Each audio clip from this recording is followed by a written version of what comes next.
အိမ်ရှိမှာယထာလုံးစိုက်တန်ကြလို့ဝေလင်းပြန်လာပြီးအမှတ်နဲ့ကျမဝမ်းသာအားရပြေးထွက်ကြည့်မိတာပေါ့ဒါပေမဲ့မြင်လိုက်ရတာကတော့မြို့တော်မှာရှိနေရမယ်ကူရန်ဖြစ်နေခဲ့ပါတယ်သူကကျမကိုမြင်တာနဲ့ပြပြတယ်နဲ့ရှင်းယူမင်းကိုရှာရတာတကယ်ပဲမလွယ်လာပါလားကိုမင်းအတွက်ဘလောက်တောင်စိုးရိမ်နေခဲ့ရလဲကိုမြို့တော်စီလိုက်လာခဲ့ပါမယ်လို့ကတိပေးထားပြီးဘာဖြစ်လို့တယောက်တည်းဒီနယ်စပ်မြို့အထိပြေးလာရတာလဲလို့အပြစ်တင်စကားဆိုရတော့တယ်ကျမကလည်းခက်အေးအေးပဲအမတ်မင်းကူနေနဲ့ကျမအတွက်စိုးရိမ်နေဖို့မလိုပါဘူးကျမတို့ရဲ့ထိမ်းမြချင်းကတိစာချုပ်ကပျက်စီးသွားခဲ့ပါပြီကျမဟာကူမီသားစုဝင်မဟုတ်တော့တာမို့ကျမဘယ်ကိုသွားရှင်မလားတင်မလားဆိုတာရှင်းနဲ့ဘာမှမသက်ဆိုင်တော့ပါဘူးလို့ပြက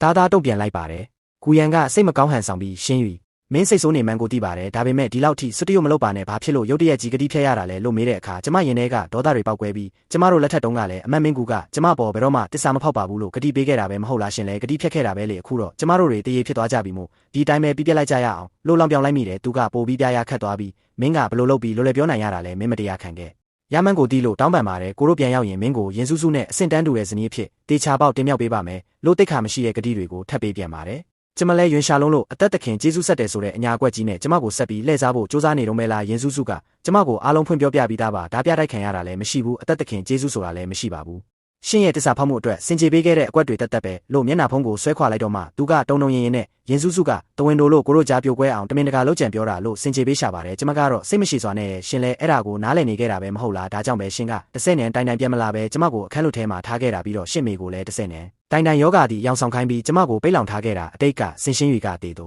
ာ့အားပါပြီးအခုရှိနေရဲ့ကျမကရှင်းနဲ့ဘာမှမသက်ဆိုင်တော့ဘူးကျမရဲ့စစ်ဆက်ထားသူစစ်တီတော်လေးမကြခင်အောင်ပွဲနဲ့ပြန်လာတော့မှမို့သူ့ကိုအထင်လွဲမခံစေချင်ဘူးအခုချက်ချင်းထွက်သွားပေးပါလို့နှင်လွတ်လိုက်တာပေါ့ကူရန်ကစစ်ဆက်ထားသူဆိုတဲ့စကားကိုကြားတော့မျက်လုံးတွေပြူးသွားပြီးဘသူလဲမေးယူသွားပြီလားဝင်ကြီးချုပ်တယောက်ဖြစ်တဲ့ကိုကိုညင်းပယ်ပြီးနမီမရှိတဲ့အောက်ခြေတက်သားတယောက်ကိုလက်ထပ်မလို့လားသူ့ရဲ့အသက်အာမခံချက်ကဘယ်တော့မှမရှိဘူးသူရတဲ့လက်စာနေငယ်ကမင်းကိုထမင်းတနက်ပြည့်အောင်တောင်ကျွေးနိုင်မှာမဟုတ်ဘူးမင်းကအဲ့ဒီလိုဆင်းရဲဒုက္ခတွေရှိတဲ့နေ့ရက်တွေစီပြန်သွားကျင်တာလားလို့ရော်ရမ်းပြီးမေးပါတော့တယ်ကျမကလည်းရဲရဲဝံ့ဝံ့ပဲအဲ့ဒီဆင်းရဲဒုက္ခတွေကဘာရေးလဲကျမကအပင်ပန်းခံရမှာကြောက်တဲ့ရင်အစကတည်းကရှင့်ကိုလက်ထပ်ခဲ့မှာမဟုတ်ဘူးကျမရဲ့စစ်ဆက်ထားသူကိုထပ်ပြီးစော်ကားမော်ကားမပြောပါနဲ့သူ့မှာဂုံချက်တွေမရှိချင်ရှိပါစေဒါပေမဲ့သူကကျမပေါ်စိတ်ရင်းမှန်နဲ့ဆက်ဆံတဲ့အနည်းဆုံးတော့သူကရှင့်လိုမျိုးစိတ်ပြောင်းလဲလွယ်ပြီးနှလုံးသားမရှိတဲ့သူမဟုတ်ဘူးလို့ရင်ဘတ်ချင်းအနက်ပြီးပြန်ပတ်လိုက်ပါတယ်အဲ့ဒီအခါကျမှကူရန်ကဒေါသတကြီးနဲ့မင်းကိုနောက်ကိုပြန်လိုက်ခဲ့မယ်ဆိုရင်လက်တွေ့လောက်ရက်တွေနဲ့တက်တေပြပါမယ်နေဆက်စစ်တပ်ရဲ့စစ်တေနာပတိချုပ်ကူးစုကကိုရဲ့မိတ်ဆွေဟောင်းတယောက်ပဲကိုခုချက်ချင်းပဲသူ့စီသွားပြီးမင်းရဲ့စစ်ဆက်ထားသူဆိုရဲသူကိုတတိပေးစကားပြောခိုင်းလိုက်မယ်တကယ်လို့သူကအလိုက်တိတက်တယ်ဆိုရင်တော့သူ့အတွက်တခြားမင်းကလေးတယောက်ရှာပေးမယ်အပြင်မင်္ဂလာလက်ဖွဲ့ပစ္စည်းတွေအတွက်ပါငွေကြေးထောက်ပံ့ပေးလိုက်ပါမယ်လို့အာနာပြပြီးချင်းချောက်ပါတော့တယ်သူကဝေလင်းကိုအာနာသုံးပြီးဖိအားပေးဖို့တကယ်ကြံစီနေတာပါကျမစိတ်ဆိုးတော့တထွက်လုံးလို့ရင်ဘတ်တစ်ခုလုံးပောက်ကွဲမတက်ဖြစ်သွားရတယ်သူအလေးနဲ့ဆုံးထားတဲ့အရာကသူ့ရဲ့ဂုံတိတ်ခါနဲ့ယာရုစင်တန်းဆိုတာကျမကောင်းကောင်းသိတာကြောင့်ဒါကိုပဲသုံးပြီးသူ့ကိုပြန်လဲချင်းချောက်လိုက်ပါတယ်ကူရန်ရှင်သာသူ့ကိုသွားပြီးနောက်ဆက်ရဲရင်ကျမအခုချက်ချင်းပဲဒီနေရာမှာတင်အသက်အဆုံးစီရင်လိုက်မယ်ကျမရဲ့ဂုံတိတ်ခါကတန်ဖိုးမရှိလာပေမဲ့အုတ်ချုပ်ရင်းနဲ့အခွန်တော်ဝင်ကြီးချုပ်ကြီးတယောက်အနေနဲ့တာမန်မင်းကလေးတယောက်ကိုမတရားညှဉ်းပန်းနှိပ်စက်ပါတယ်ဆိုတဲ့အမေးဆက်ကြီးဆုံးထင်သွားရင်တော့ရှင့်အတွက်လည်းယာရုတီမြဲဖို့လွယ်ကူမှာမဟုတ်ဘူးနော်ဟုတ်တယ်မလားရှင်းယူဒါကိုအရင်ချလိုက်ပါဦးငါတို့တွေစကားကောင်းကောင်းပြောလို့ရတာပဲလေအခုချက်ချင်းပဲအဖြူမေးတေချခွဲပြီးကတိစာချုပ်ရေးပေးပါနောက်ကြရင်ကျမနဲ့ကျမရဲ့စစ်ဆက်ထားသူအပေါ်တစုံတရာဖြစ်ပျက်ခဲ့ရင်ဒါဟာရှင့်ရဲ့တာဝန်ပဲလို့မှတ်ယူရမယ်ကောင်းပြီကိုရေးပေးပါမယ်ဒါပေမဲ့ကိုကအလင်းစလိုလာခဲ့ရတာမို့စုတ်တန်နဲ့စာရွက်ပါမလာဘူးမင်းထဲဝင်ပြီးတွားယူပေးပါလားကျမကတော့သူ့ရဲ့စကားကိုဦးလဲလဲနဲ့ယုံကြည်မိခဲ့တာပေါ့စာရေးကိရိယာတွေယူဖို့အတွက်အိမ်ထဲကိုအလှည့်မှာပဲသူကနောက်ကနေရုတ်တရက်အလစ်ငိုက်တိုက်ခိုက်ပြီးလက်ထဲကလက်နက်ကိုလူယူသွားခဲ့ပါတယ်ပြီးတော့သူ့ရဲ့နောက်လိုက်တွေကိုချက်ချင်းပဲအမိန့်ပေးတော့တာပါကျမကိုဖမ်းဆီးကြုံနှောင်ထားဖို့နဲ့သူကိုယ်တိုင်စစ်တေနာပတိချုပ်ကူးစုစီသွားတွေ့မယ်လို့ဆိုပါတယ်ကျမရဲ့နှုတ်ခမ်းကိုလည်းနောက်လိုက်တယောက်ကအတင်းတမ်းမှပိတ်စီးထားခဲ့တယ်ကျမဘာလို့ရမှန်းမသိကြံရမရဖြစ်နေတဲ့အချိန်မှာပဲခြံဝင်းပြင်ဘက်ကနေကျေလောင်ပြီးကွာစာညောင်းနဲ့အတန်ကြီးတတန်ထွက်ပေါ်လာခဲ့ပါတယ်ဝင်ကြီးချုပ်ကူရှင်ဘာဖြစ်လို့ဒီကိုရောက်နေတာလဲရှင်ကျွန်တော်ကိုရှာနေတယ်လို့အခုတင်ပဲကြားလိုက်ရတယ်လို့ပဲတစုံတရာအရေးကြီးတဲ့ကိစ္စရှိလို့လားစစ်တေနာပတိချုပ်ကူတိုက်ဆိုင်ပါပဲကြီးကြီးမားမားကိစ္စတော့မဟုတ်ပါဘူးကျွန်တော်ကလူတယောက်ကိုရှာဖွေဖို့အတွက်စစ်တေနာပတိချုပ်ရဲ့အကူအညီကိုတောင်းမလို့ပါဟာလူရှာမလို့လားဒါကကိစ္စအသေးမွှားလေးပါဝင်ကြီးချုပ်ကူရဲ့ဒါပေမဲ့ကျွန်တော်ရဲ့အရေးကြီးတဲ့ကိုပိုင်ကိစ္စကိုအရင်ဆုံးမစီမံခင်အထိခဏလောက်စောင့်ပေးလို့ရမလားအနောက်ရှက်မဖြစ်ပါဘူးကျေးဇူးပြုပြီးအရင်ဆုံးစီမံပါစစ်တေနာပတိချုပ်တကယ်တော့ကျွန်တော်လည်းဒီကိုကိစ္စတစ်ခုနဲ့ရောက်လာတာပါကျွန်တော်စစ်ဆက်ကြောင်းလန့်ဖို့အတွက်လာခဲ့တာဖြစ်ပါတယ်ကူရန်ကတော့အဲ့ဒီစကားကိုကြားပြီးချင်းမှပဲစွန့်သွားခဲ့ရတယ်သူကဗီဇအရအိမ်တကားဝကိုပိတ်စီးလိုက်ပြီးစစ်တေနာပတိချုပ်ကူရှင်းနဲ့ရှင်းစနီးရဲ့ဆက်ဆံရေးကအမြဲတမ်းကောင်းမွန်ခဲ့တာပဲလေပြီးတော့အရှင်းရဲ့သားသမီးတွေလည်းအရွယ်ရောက်ကုန်ကြပြီးဒါကမသိတော့ဘူးထင်တယ်နော်ဟုတ်တယ်မလားဟာဝင်ကြီးချုပ်ကူရှင်အထင်လွဲသွားပြီးကျွန်တော်ကိုယ်တိုင်အတွက်စစ်ဆက်တာမဟုတ်ပါဘူးကျွန်တော်ရဲ့မွေးစားသားကဒဏ်ရာရထားလို့မလှုပ်ရှားနိုင်တာကြောင့်သူ့ကိုယ်စားကျွန်တော်ကလာပြီးစစ်ဆက်ကြောင်းလန့်ပေးတာပါမင်းကဆင်ရှင်းယူလားကျမပါရှင်ဟ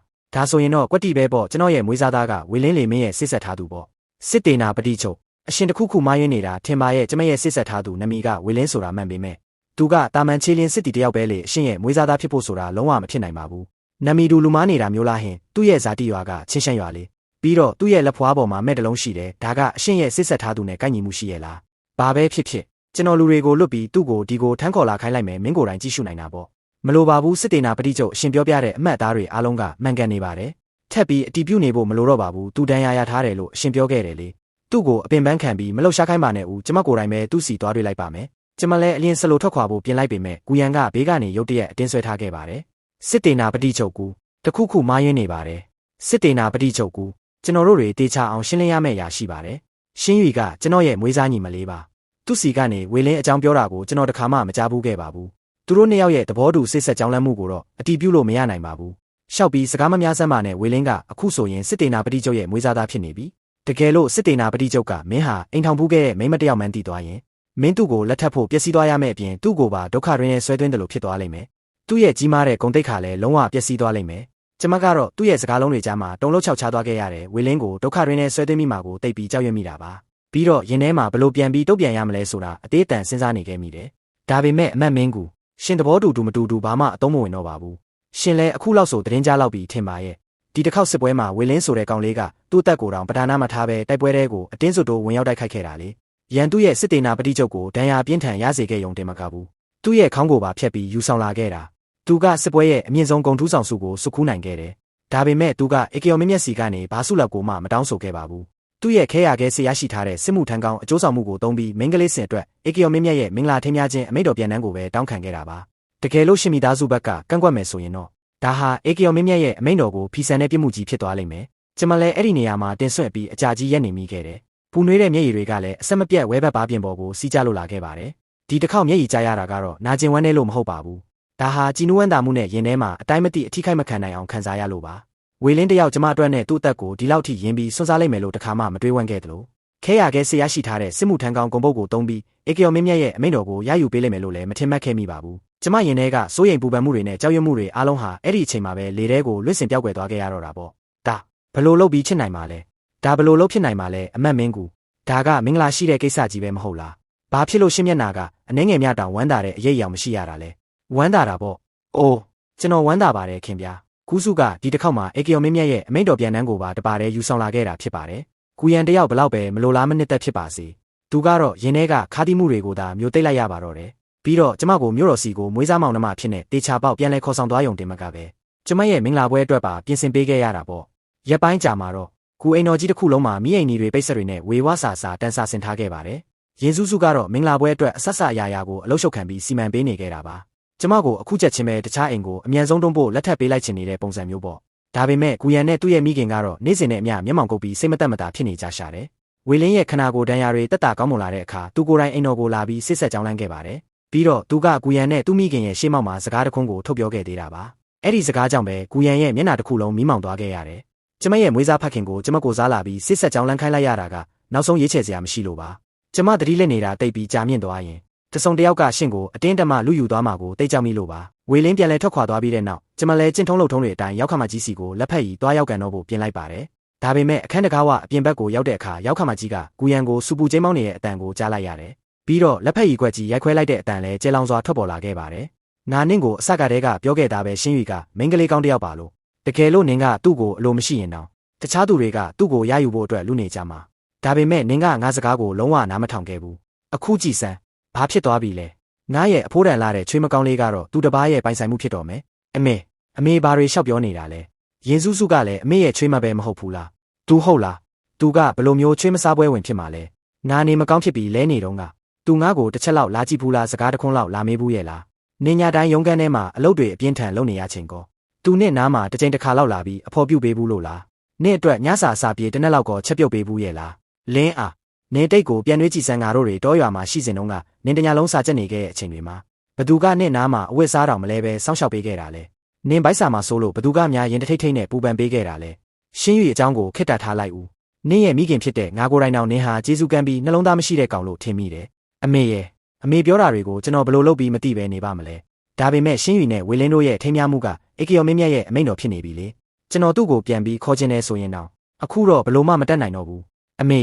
အခြေအနေရပဲအလိုက်တက်နေလိုက်ကြရအောင်ရင်စုစုကအနည်းဆုံးတော့ကူမီသားစုအတွက်မျိုးဆက်တစ်ခုဖွားမြင်ပေးထားတာပဲလေကျွန်တော်တို့သားမီးနှစ်ယောက်စလုံးဒီတိုင်းပဲအောင်အဲ့ဒီခံလိုက်ကြရအောင်ကျမလည်းအတန်မပေးပဲတိတ်တဆိတ်ထွက်ခွာသွားဖို့ပြင်လိုက်ပါတယ် ဒါပေမဲ့ရင်စုစုကဒေါသတကြီးနဲ့ကျမဘေးကနေဖြတ်ပြေးသွားပြီးအခန်းထဲကိုအတင်းစုဝင်ရောက်သွားခဲ့တယ်။သူကကူရန်နဲ့သူ့ရဲ့မိခင်ကိုအကြီးကျယ်အော်ဟစ်ဆဲဆိုရန်ဖြစ်ပါတော့တယ်။သူမလက်ထဲမှာကူရန်ကဇနီးဦးဇနီးဖက်ကိုစွန့်ပစ်ပြီးမတရားညှဉ်းပန်းနှိပ်စက်ခဲ့တယ်ဆိုတဲ့သက်သေထောက်ထားတွေရှိနေကြောင်းပြောင်းကြထုတ်ဖော်ပြောဆိုခဲ့တာပါ။ကူမီသားစုသားမီးနှစ်ယောက်လည်းထိုချိန်ကစပြီးသူမရဲ့စိတ်တိုင်းကျကျိုးဆွဲရလိုက်ရပါတော့တယ်။ကူရန်ရှင်ကဘာကိုအလိုက်တင်နေလိုက်ကြရအောင်လို့ပြောတာလဲ။ရှင်တို့သားမီးနှစ်ယောက်ကအခုမှရှင်းရွေရဲ့တန်မိုးကိုတည်သွားကြတာပေါ့။ဒါကြောင့်ကျမကိုကြတော့ဒီအတိုင်းအောက်ချုပ်ခံပြီးပေါင်းရမယ့်အရာတစ်ခုလို့ဆက်ဆံတာလား။ကျမရှင်ကိုပြောလိုက်မယ်။အခုတော့တိတ်ကိုနောက်ကျသွားပြီ။ရှင်းရွေတပားသူစီကိုလက်ထက်ထွက်ခွာသွားရင်တော့ဒီအိမ်မှာဆုံးဖြတ်ပိုင်ခွင့်ရှိသူကကျမပဲဖြစ်နေဦးမှာကျမကဒီအိမ်ရဲ့အိမ်ထောင်ဦးစီးရဲ့ကျမရှိမှအိမ်ထောင်ဦးစီးအကြောင်းလာပြီးစကားမများစမ်းပါနဲ့ရှင်းလက်ထဲကဇနီးဦးကိုစွန့်ပစ်ခဲ့တဲ့တပ်တွေကကျမရဲ့လက်ထဲမှာရှိနေတာတကယ်လို့ရှင်ကျန်တဲ့ဘဝတက်တန်းတစ်လျှောက်လုံးအေးအေးဆေးဆေးနေချင်တယ်ဆိုရင်တော့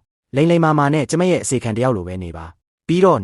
နင်ကောပဲအဖွားကြီးအဲ့ဒီတုန်းကရှင်းရွေကိုအိမ်မှာပိတ်လောင်ထားဖို့ယောဂတီအောင်ဆောင်ရမယ်ဆိုတဲ့အကြံဉာဏ်ကိုနင်ကိုယ်တိုင်ပေးခဲ့တာလေအခုမှသူ့ကိုဆုံးရှုံးလိုက်ရလို့နောင်တရနေတာလားဒါကနင့်ရဲ့ဝေကံပဲတကယ်လို့နင့်သားကိုဘာပြဿနာမှမဖြစ်စေချင်ဘူးဆိုရင်တော့နင့်ရဲ့ဘားဆက်ကိုပိတ်ထားလိုက်ပါမိဘဝတ်တရားတွေမိဘကျေးဇူးတွေတုံးပြီးကျမကိုလာပြီးစီကန်းတွေလာမထုံးနဲ့အခန်းထဲကကူမီသားစုရဲ့တနာစရာကောင်းလာတဲ့အဖြစ်အပျက်ကိုကြည့်ပြီးကျမရင်ထဲမှာအနှဲငယ်များတနာစိတ်မရှိခဲ့ပါဘူးဒါကလူရုံမှာအချင်းချင်းပြန်လဲပြီးနှိမ့်ဆက်ညှဉ်းပန်းနေကြတဲ့ဝလယ်မှုတက်ပါပဲကျမလဲသူတို့ကိုတတိမထားမိစေပဲလက်ထွက်ခဲ့ပါတော့တယ်၃ရက်ကြာတဲ့အခါမှာတော့အီကီယောမင်းမြတ်ကဝေလင်းအားချီးမြှင့်မြောက်စားထားတဲ့အိမ်တော်ကြီးစီကိုကျမစီကားကားနဲ့လက်ထပ်ဝင်ရောက်ခဲ့ပါတယ်ဝေလင်းကသူရရှိထားတဲ့ဆုလံငွေတွေအားလုံးကိုကျမအတွက်မင်္ဂလာလက်ဖွဲ့ပစ္စည်းတွေအဖြစ်ပြောင်းလဲပေးခဲ့တာပါမင်္ဂလာပွဲအခမ်းအနားကအလွန်မင်းကြီးကျယ်ခမ်းနားခြင်းမရှိပေမဲ့လည်းအရာအားလုံးကပြည့်စုံကွက်တည်ရှိလာပါတယ်ဒါဟာအတိတ်ကကူရန်နဲ့လက်ထပ်ခဲ့ရစဉ်ကထက်အဆက်ပေါင်းများစွာပိုမိုကောင်းမွန်ခဲ့တာပေါ့ကျမတို့ထိမ်းများပြီးဒုတိယမြောက်နှစ်ရောက်တဲ့အခါကျမလဲဝေလင်းရဲ့နောက်ကိုလိုက်ပြီးနေဆက်ဒေတာစစ်စခန်းစီကိုလိုက်လံနေထိုင်ခဲ့ပါတယ်ကူမီသားစုနဲ့လည်းအဆက်အသွယ်အားလုံးကိုအပြီးအပိုင်ဖျက်တောက်လိုက်တာပေါ့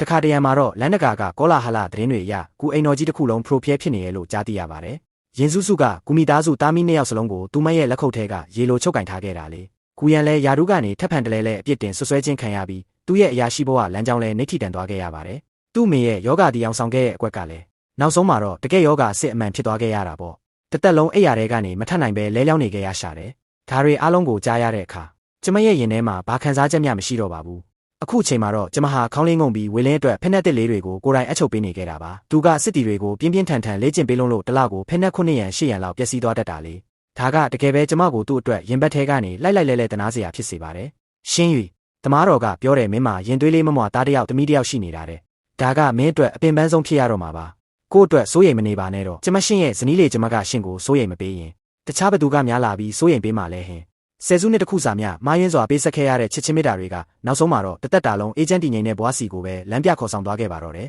။ကူရန်ဆိုတာကတော့ကျမရဲ့ဘဝလမ်းခီးမှာခဏတာဖြတ်တန်းသွားခဲ့တဲ့လမ်းသွားလမ်းလာအဲ့ဒီတယောက်မျှတာဖြစ်ခဲ့ပါတယ်။ဝေလင်းရဲ့စစ်မှန်တဲ့တစ္ဆာတရားကသာကျမရဲ့ကြံရှိနေတဲ့ဘဝတက်တန်းတစ်လျှောက်လုံးအတွက်အမှန်တကယ်ဆက်ရောက်ရာပန်းတိုင်ကြီးဖြစ်ခဲ့တာပါ။ကျမရဲ့ကြံရှိနေတဲ့ဘဝတစ်လျှောက်လုံးမှာတော့နှစ်စဉ်နှစ်တိုင်းဟာအေဂျင့်တည်ငြိမ်မှုတွေပျော်ရွှင်ချမ်းမြေ့မှုတွေနဲ့သာပြည့်နှက်နေပါတော့